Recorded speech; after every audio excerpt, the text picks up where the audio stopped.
right, let's get some baseball talk in with our guy, Lou Merloni, joining us here on Boston Has Entered the Chat. How are you doing, my friend? Good to see you. I'm doing well. How are you guys? We're good, man. Always Great. good to see you, of course. Now, we got to talk about this Hall of Fame class. My number one question really is, who was a moron that voted against Ichiro? But instead, I'll just ask you off the top, what were your thoughts? Ichiro goes in, CC Sabathia, Billy Wagner. Sort of what was your initial reaction to this class? I thought like Ichiro was a no-brainer. I was curious to see what CC would get if he get in on the first time or not, right? Maybe it might take 2 or 3. Obviously, it doesn't. And it seems like Billy was sort of trending to that direction, maybe like Beltran, maybe next year. So all worthy, all guys that I've played with or against. So I was happy. And as for the guy that didn't vote for Ichiro, I mean, some of these guys, the bottom line is they try to make it about themselves. You know, and they kind of forget what their job is. And their job is to decide whether you're a Hall of Famer or not. But everybody has this, they have their own moral clause for some reason, which they shouldn't. Like, nobody deserves 100%. It's a joke. Yeah, I just got to ask you about Billy Wagner a little bit because he got in on his last opportunity. You kind of brought up, Ichiro and CC getting in on their first opportunity. Right. What does this mean for him getting in on his last opportunity to be in the Hall? Yeah, well, for him, it's life-changing, obviously, right? It's your last chance. I was surprised. I wasn't sure if he was going to get the nod or not, but he ends up getting in. So I'm in the closers, of his time. We talk about dominating your era. He did that. It's funny because I kind of owe Billy Wagner a lot. So the first time, he kind of turned my amateur career around. I would put it that way. The first time I faced Billy Wagner was in the Cape Cod League. I was playing for Katuitt. Everybody was talking about the first week of the season, this lefty, that threw about 99 miles an hour. And when you're in college, you kind of know everybody, right? All the All-Americans. So we're trying to figure out who this guy was. And they said, well, he's from this little school, D2 school, Ferrum, I think down in Virginia. And my first thought was this guy's got to be a big donkey, right? Right-hander, just throwing 100. And they're like, no, actually he's 5'9", and he's a lefty. And it was like, I'm not buying this. I've never heard of this guy. Why has nobody ever heard of this guy? That was the summer that Billy Wagner jumped on the scene that went to a first-round draft pick. And that summer, they turned him into the starter because all these coaches and scouts wanted to see him pitch. And I was struggling a little bit the first 2-3 weeks of the Cape League. I faced him. I went 3 for 3, got hot after that, won the batting title. And it all happened because I got 3 hits off Billy Wagner and I got some confidence. So he helped me out. I'm glad he's in the Hall of Fame. Wow, that's cool. What about any stories about playing against Ichiro or CC Sabathia? I always make the joke, Fat CC was the Hall of Famer. Once CC got skinny, Lou, he wasn't the same dude. And I know now he's all jacked. He could be Mr. Universe. But do you have any stories about playing against Ichiro or CC? Yeah, I was in Japan in actually 2000, and that was Ichiro's last year.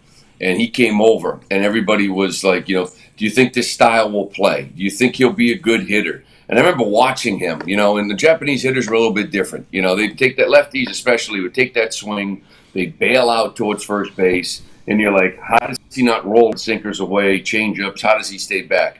I watched him that summer. He wasn't in our division, but you got to watch a lot of games.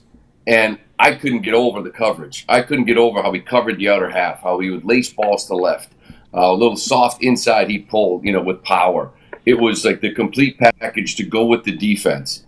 And I remember someone asking me, like, you've seen him, do you think he's going to hit here? And I'm like, he's not a question of hitting 300. It's how much over is he going to hit? Like, that's how good of a hitter this guy was. And he used to be a pain in the ass, to be perfectly honest with you, because I remember playing second a lot. We had a game where he had a chopper over the pitcher's head. I had a great break on it, gloved it as quick as I could do it, released it to first, and he was safe by a step. Then he did it again, like the next game or in the series, and the exact same play. I thought I had a beat on it, charged it through the first, and he beat it out. He gets to second base, and I don't even know if this guy can speak English at all. And I look at him, I'm like, man, you got to stop doing that. You're making me look bad. And he looked at me and smiled and said, it's not your fault. Wow. And I just started laughing. What? It was like pity on you. Yeah. Like, it ain't your fault. No one's gonna throw me out on that. Woo. Like, no one's gonna. I'm getting down the pick. So he was a special player. Yeah. Damn. I mean, definitely a special player. You talked about Ichiro there. What does this mean for baseball that they have their first Japanese-born player elected to the Hall of Fame? I know this summer everyone was talking about Kim. Everybody was talking about Sasaki. What does this mean for baseball's growth as a whole? Yeah, it just says the game is growing. You know, the great player over in Japan, and we're starting to see it now, kind of translates into our game. I mean, I think I saw a stat, and I might screw it up, but it was one of these 3,000 hit clubs. How many hits they had at 26, and Ichiro had 0.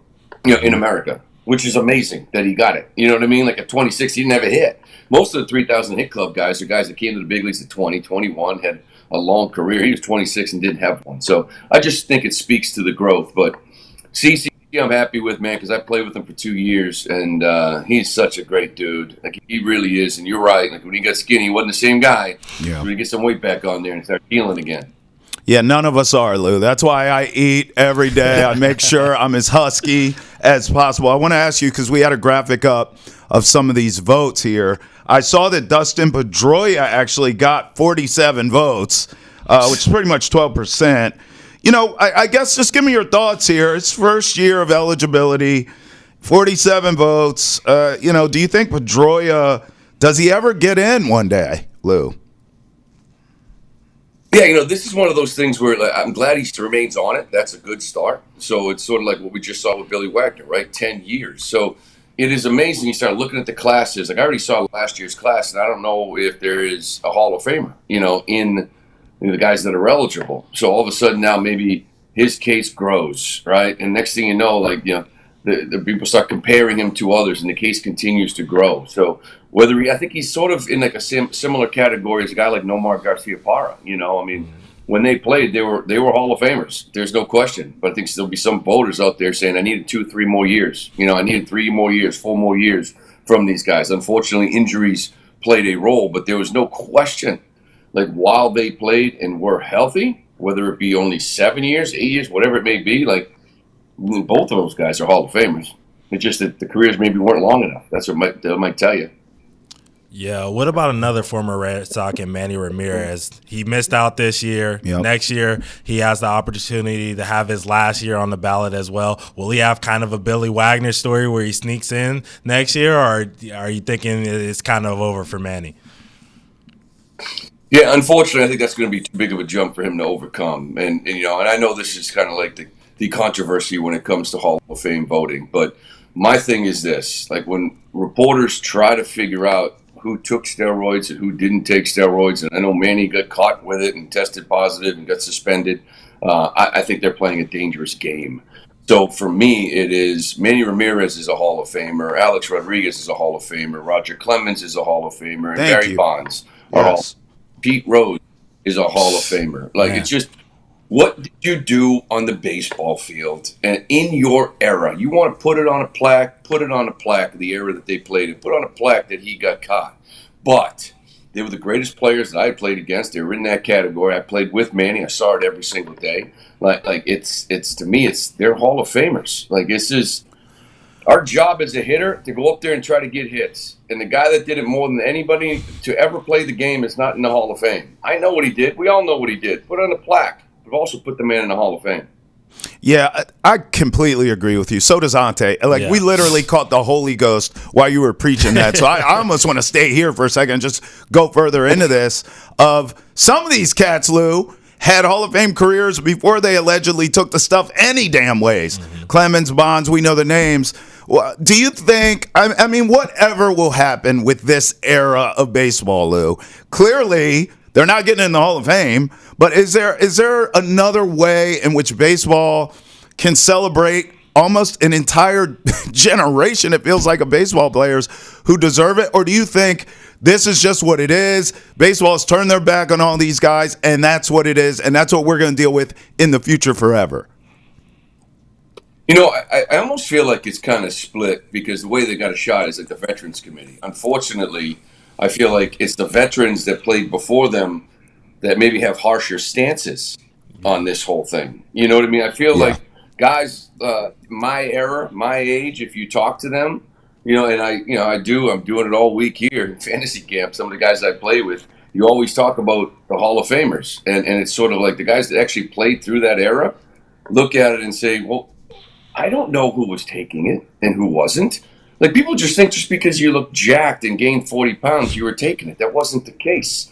So in that regard, we just look at it as who were the best players that we played against. Those names I mentioned were the best players we'd ever played against. Barry Bonds is the best left-handed hitter. Manny's the best right-handed hitter I've ever seen. So it's like we might have a different view because, quite frankly, we might sit there and say, we knew guys that were that the media never knew. So it's almost like you knew, and they pretend that they knew. But the older guys, the veteran committee that maybe the decision makers may sit there and say no because we played the game right, or we didn't play, weren't dirty, we didn't take steroids. So it's just it's a different view, I think, of guys that maybe played before it and guys that played during and after it. So we'll see. Lou, I know you've talked about it on multiple platforms because you're an absolute beast, but I haven't had the chance to personally ask you your thoughts on the Red Sox offseason so far. We know they're not done, but so far, your thoughts on the Red Sox offseason. Yeah, not done is a good way of putting it, right? Yeah. Because I think there's a chance that you could feel better about it. I don't know what's going on with Alex Bregman. But, all this hostility that people have towards what they've already done or what they maybe haven't done, I think, we'll see. Maybe it's not overblown, right? Maybe if this is all it is, it's sort of like, what happened? I thought they were willing to go over, and it's about a bunch of 1-year deals, as opposed to maybe going up and getting that guy for 5, 6, 7 years and building a foundation with this young group. So that's not over with. What I look at is what they have done with Buehler and Crochet in particular. Like, they have beefed up their rotation. They have added some depth there. I think if they get one more arm in the bullpen, you feel good about that. It's just a lineup that seems to have the same flaws. Young hitters that swing a lot. There isn't a veteran leader with them. And I know we can talk about Devers, we can talk about Story, who's been injured a lot. But there isn't another guy, and I think everyone's looking for that other guy. And if you were to wake up tomorrow morning and sign Bregman, I think all the people that have been panicking and ripping them would sit there and say, okay. Like, they built a team right now, playoff team, right? And just one thing, one signing, right? It could just happen that quick. So it's not done yet. So hopefully you give me a bullpen arm, you give me Alex Bregman, let's go roll the balls out there here in another month or so and go play baseball, and hopefully that's a playoff team. Well, that's my question for you, Lou. Like, how close are we to getting Alex Bregman? Yeah, what's up? We know that you're beloved by Red Sox Nation, Yes. so maybe you got a little insider track here for us, Lou. Break a story, Lou. How close is this Alex Bregman thing? Is there really some traction there? What's going on, man?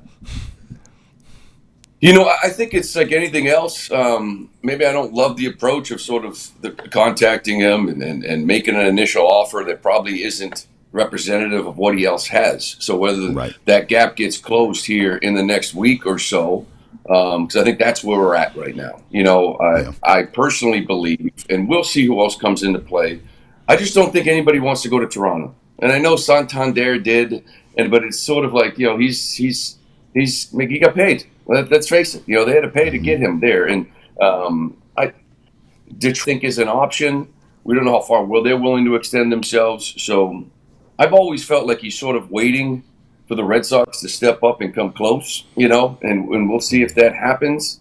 So hopefully in the next week or so, you'll find out. I find it hard to believe that, given what we saw last year from some of the guys that waited till the middle of camp and how their seasons went. Blake Snell figured it out. I just find it hard to believe those guys want to wait. So I would think he's going to straighten this thing out in the next week or two. I would think so too, Lou. Yeah, I don't think Bregman's that kind of guy. No. And Alex Cora's his guy. Right? So, that's the X factor to me. It's like, okay, I maybe the offer's not what I wanted, but Cora's my guy. That team needs me. To your point, Lou, the offseason they've had, Bregman to me feels like the icing on the cake. I think that's a move. I agree with you. I hope it's within the next few weeks. I mean, listen, Lou, you know how we feel about you here. We thank you for joining us, and we thank all of you for rolling with us here on Boston Has Entered the Chat. Until next time, for Lou, Trav, and Ountae, we'll see you then. Peace.